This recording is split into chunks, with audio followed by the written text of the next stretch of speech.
আপনারা দেখেছেন বাংলাদেশে মানবাধিকার ইন্ডেক্সে আমরা বিচার বহির্ভূত হত্যাকাণ্ড প্রায় শূন্যের কোঠায় নিয়ে এসেছি। আমরা এনফোর্স ডিসঅ্যাপিয়ারেন্স প্রায় শূন্যের কোঠায় নিয়ে এসেছি।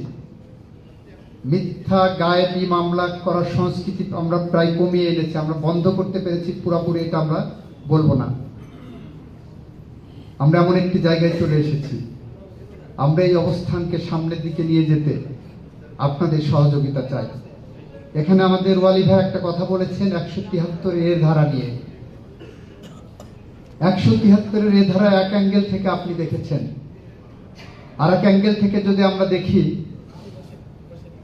173 এর ধারা মানুষের অধিকার রক্ষার একটা রক্ষা কবচ হিসাবে সরকার ইনস্ট্রুমেন্টালি ব্যবহার করার চেষ্টা করছে। কারণ শত শত মানুষের বিরুদ্ধে মামলা হয়েছে, যে মামলায় আমরা দেখেছি গায়েবী মামলা, মিথ্যা মামলা হয়েছে, গায়েবী না হলেও মিথ্যা মামলা হয়েছে।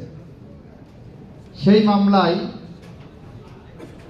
মানুষকে যদি আমার পরিত্রাণের জন্য বছরের পর বছর পুলিশ রিপোর্টের জন্য অপেক্ষা করতে হয়, ওই মানুষটা ব্যবসায়ের ক্লিয়ারেন্স পাচ্ছেন না, বিদেশে যেতে পারছেন না, ট্রিটমেন্ট নিতে যেতে পারছেন না।